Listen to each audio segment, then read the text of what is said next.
আজ তোমাদের সাথে ভীষণই হেলদি এবং টেস্টি একটা নাস্তা রেসিপি শেয়ার করব। যেটা তৈরি করা কিন্তু একদমই সহজ। মাত্র 5 মিনিট হাতে থাকলেই কিন্তু এগুলো তৈরি হয়ে যাবে। যদি ঝটপট হেলদি কিছু বানাতে চাও তাহলে কিন্তু এই টিফিনগুলো বানিয়ে নিতে পারো। আর এই টিফিনগুলো তোমরা কিন্তু বাচ্চাদের স্কুলে টিফিন বক্সেও দিয়ে দিতে পারো। প্রচণ্ড হেলদি একটা টিফিন রেসিপি আর বানানো খুবই সহজ, চটজলদি কিন্তু তৈরি হয়ে যায়। তো চলো দেখে নিই রেসিপিটা। দেখো, রেসিপিটা বানানোর জন্য প্রথমে আমি এখানে 1 কাপ মতো নিয়ে নিচ্ছি সুজি। এখানে আমার 200 গ্রাম মতন সুজি আছে। সুজিটা আমি নিয়ে নিলাম। মোটা বা সরু দানা যে কোনো দানাই কিন্তু হবে। আর এখানে দেখো 1/2 কাপ মতো নিয়ে নিলাম টক দই। এরপর আমি এখানে 1/2 কাপ মতন জল নিয়ে নিচ্ছি। এই জলটা কিন্তু অল্প অল্প করে দিয়ে এইটাকে ভালোভাবে মিশিয়ে নিতে হবে। এই সুজির ব্যাটারটাকে তৈরি করে নিতে হবে। প্রথমে কিন্তু একসঙ্গে অনেকটা জল ঢেলে দেবে না, অল্প অল্প করে জল দিয়ে কিন্তু এটাকে তৈরি করে নিতে হবে। এখানে প্রায় 1/2 কাপ মতন জল নিয়েছি, সেটাকে অল্প অল্প করে আমি দিয়ে দিচ্ছি। পুরো 1/2 কাপ জলই কিন্তু আমি এখানে দিয়ে দিয়েছি। 1/2 কাপ দই এবং 1/2 কাপ জল কিন্তু আমি এই সুজিটার মধ্যে ব্যবহার করলাম। এরপর ভালোভাবে দেখো এটাকে মিশিয়ে নিচ্ছি।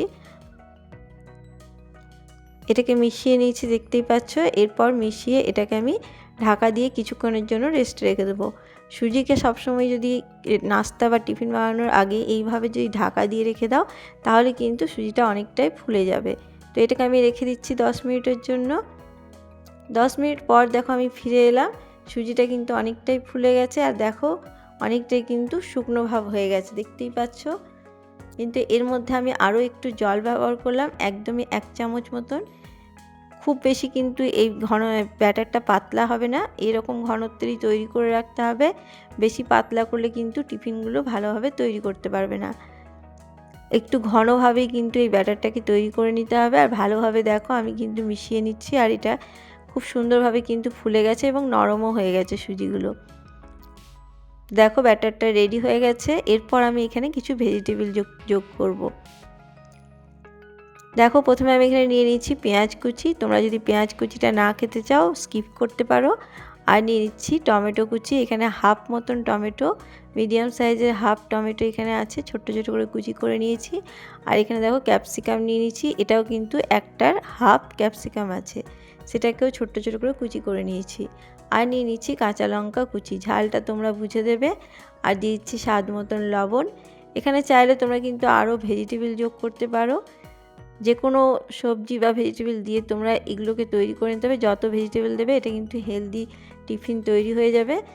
আমার হাতের কাছে যেগুলো ছিল সেগুলো দিয়েই কিন্তু তোমাদেরকে করে দেখাচ্ছি। দেখো ভালোভাবে এরপর মিশিয়ে নিতে হবে। তো এটাকে আমি ভালোভাবে কিন্তু মিশিয়ে নিয়েছি, দেখতেই পাচ্ছ। এটাতে আমি আরও 1 চামচের থেকেও কম জল ব্যবহার করছি, একটু বেশি ঘন লাগছে। তো আমি দেখো প্রায় 1 চামচ মতন জল ব্যবহার করলাম। জলটাকে ভালোভাবে কিন্তু মিশিয়ে নিচ্ছি। একদমই কিন্তু পাতলা ব্যাটার এটা তৈরি করবে না, তাহলে কিন্তু টিফিনগুলো তুলতে পারবে না। তো দেখো আমার কিন্তু জলটা মিশিয়ে রেডি করে নিয়েছি। এরপর টিফিনটাকে আরও চটপাটা বানানোর জন্য এখানে বড় চামচের 1 চামচ আমি তেলকে খুব গরম করে নিয়েছি। এরপর আমি এখানে দিয়ে দিচ্ছি কালো সর্ষে অল্প একটু, দিয়ে দিচ্ছি গোটা জিরে অল্প, আর দিয়ে দিচ্ছি সাদা তিল। এইগুলোকে দিয়ে ভালোভাবে কিন্তু এটাকে লাল লাল করে একটু ভাজা ভাজা করে নেবো। দেখো এই ফোড়নটাকে পুরো ভাজা ভাজা করে নিয়েছি, দেখতেই পাচ্ছ। এরপর আমি এখানে ছোক দিয়ে দিচ্ছি। এই ছোকটা দিলে কিন্তু খেতে খুবই টেস্টি হবে। তোমাদের যদি ইচ্ছে না হয় তাহলে কিন্তু না দিলেও চলবে, কিন্তু এটা দিয়ে দেখবে এটা কিন্তু প্রচণ্ড টেস্টি লাগবে। তো এটা দিয়ে দেখো এরপর ভালোভাবে মিশিয়ে নিচ্ছি। আর এর মধ্যে কোনো রকম মশলাই মেশাবো না, এটা কিন্তু সবজি দিয়ে একটা হেলদি টিফিন তৈরি করে দেখাচ্ছি। তো দেখো খুব সুন্দরভাবে কিন্তু এটাকে মিশিয়ে নিচ্ছি। এইভাবে একবার টিফিনটা বানিয়ে দেখো বন্ধুরা, প্রচণ্ড টেস্টি এবং হেলদি একটা টিফিন রেসিপি তৈরি হয়ে যাবে। তো দেখো এর মধ্যে দিয়ে দিচ্ছি খাবার সোডা বা বেকিং সোডা। তোমাদের কাছে যদি হাতের কাছে ইনো থাকে তাহলে কিন্তু ইনোটাও তোমরা দিয়ে দিতে পারো। এরপর ভালোভাবে কিন্তু এই বেকিং সোডাটাকে আমি মিশিয়ে নিচ্ছি। সামান্য একটু জল দিয়েছি, খুব বেশি নয়, একদমই 1/2 চামচ মতন জল আমি এখানে দিয়েছি। তারপরে ভালোভাবে মিশিয়ে নিচ্ছি। জলের পরিমাণটা কিন্তু একদমই ঠিকঠাক রাখতে হবে, নাহলে কিন্তু ভালোভাবে তৈরি করতে পারবে না। তো চলো এই ব্যাটারটা কিন্তু আমার পুরো রেডি হয়ে গেছে, এটাকে আমি সরিয়ে নিচ্ছি। এরপর দেখো এখানে যে বাটিগুলোর মধ্যে টিফিনগুলো তৈরি করব সেগুলোকে আমি নিয়ে নিয়েছি। এরপর এখানে অল্প অল্প করে তেল নিয়েছি আর তেলগুলোকে ভালোভাবে কিন্তু চারিপাশ ব্রাশ করে নিচ্ছি। অবশ্যই এটা কিন্তু করে নিতে হবে, তেলটা ব্রাশ করে নিতে হবে ভালোভাবে, তবে কিন্তু টিফিনগুলো পারফেক্টভাবে তুলতে পারবে। তো দেখো আমি চারিপাশে ভালোভাবে কিন্তু এগুলোকে রেডি করে নিলাম, ভালোভাবে তেল ব্রাশ করে দিয়েছি। বাটিগুলোকে প্রথমে রেডি করে নিয়েছি। এরপর দেখো ব্যাটার দিয়ে দিচ্ছি, এখানে পুরো হাফ বাটি মতন করে ব্যাটার আমি এখানে দিয়ে দিচ্ছি, যেহেতু এটা কিন্তু ফুলে উঠবে তাই একদম ভর্তি ভর্তি বাটি কিন্তু দিলে চলবে না, হাফ বাটি করে দিয়ে এটাকে রেডি করে নিতে হবে। দেখতেই পাচ্ছ এইভাবে কিন্তু তৈরি করে নিতে হবে। আর ব্যাটারটা কতটা ঘনত্ব হয়ে আছে তোমরা দেখে বুঝতেই পারছো নিশ্চয়ই। এইভাবেই কিন্তু ব্যাটারটা তৈরি করতে হবে, না হলে কিন্তু পারফেক্টভাবে তৈরি করতে হবে না। চলো এগুলো কিন্তু পুরো রেডি করে নিয়েছি, দেখতেই পাচ্ছ। একটু এইভাবে ঝাঁকিয়ে নিলে পুরো সেট হয়ে যাবে ভালোভাবে। তো সমস্ত আমি রেডি করে নিয়েছি। এরপর দেখো অল্প একটু এখানে আমি ম্যাগি মশলা ওপর থেকে সামান্য ছড়িয়ে দিলাম। এটা কিন্তু না দিলেও চলবে, দেখতেও ভালো লাগবে এবং খেতেও ভালো লাগবে বলে অল্প সামান্য একদম দিয়েছি। তোমরা চাইলে কিন্তু এখানে পাও ভাজি মশলাটাও দিতে পারো, তাতেও কিন্তু খুব ভালো লাগবে। তো দেখো আমি সামান্য ম্যাগি মশলা এখানে ছিটিয়ে দিলাম। তো চলো এগুলো আমার রেডি হয়ে গেছে। আর এদিকে আমি গ্যাসের মধ্যে জল গরম চাপিয়ে দিয়েছিলাম, জলটা আমার ফুটে উঠেছে দেখতে পাচ্ছ। এরপর একটা পুরো জালি একটা থালা নিয়ে নিয়েছি, এই ফুটো থালাটাকে এখানে বসিয়ে দিয়েছি। এরপর এইভাবে কিন্তু টিফিনগুলোকে আমি বসিয়ে দিচ্ছি, দেখতেই পাচ্ছ। এখানে আমি আরও একটা বাটি কিন্তু রেডি করে নিয়েছি।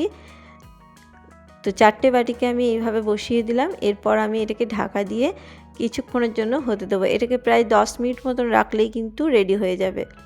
তো 10 মিনিট পর আমি ফিরে এলাম, দেখো কত সুন্দরভাবে কিন্তু ফুলে উঠেছে আর পারফেক্টভাবে কিন্তু হয়ে গেছে, দেখে বুঝতেই পারছো। তো চলো এগুলোকে ঠান্ডা করে নামিয়ে নেব, তারপরে তোমাদেরকে দেখাচ্ছি। দেখো এটা কিন্তু পুরো ঠান্ডা করে নিয়েছি, দেখতেই পাচ্ছ। ঠান্ডা করার পরেই কিন্তু এগুলো তুলতে পারবে, সেইটা কিন্তু মাথায় রাখবে। এগুলোকে পুরো ঠান্ডা করে নিতে হবে, তাহলেই দেখবে নিজে থেকেই কিন্তু বাটিটা থেকে ছেড়ে আসছে। তাও আমি একটু এইভাবে কিন্তু ছাড়িয়ে নিচ্ছি, ছাড়ানোর কোনো প্রয়োজনই পড়বে না, নিজের থেকেই উঠে আসবে, দেখতেই পাবে। তো দেখো এরকম করে হাতে করে প্রেস করলেই দেখতে পাচ্ছ নিজে থেকেই কিন্তু উঠে আসছে। খুব সুন্দরভাবে কিন্তু এই টিফিনগুলো তৈরি হয়ে যাবে এবং হাতে উঠে আসবে। দেখো তোমাদেরকে আমি দেখিয়ে দিই। তো দেখো খুব সুন্দরভাবে কিন্তু উঠে গেছে, দেখতেই পাচ্ছ, কোথাও কিন্তু লেগে যায়নি। পারফেক্টভাবে কিন্তু টিফিনগুলো তৈরি হয়ে গেছে আর খুবই সফট তৈরি হয় বন্ধুরা। একবার শুধু তৈরি করে দেখো, বড় থেকে ছোট সবার খুব পছন্দ হবে। দেখো প্রত্যেকটা কিন্তু পারফেক্টভাবে তৈরি হয়েছে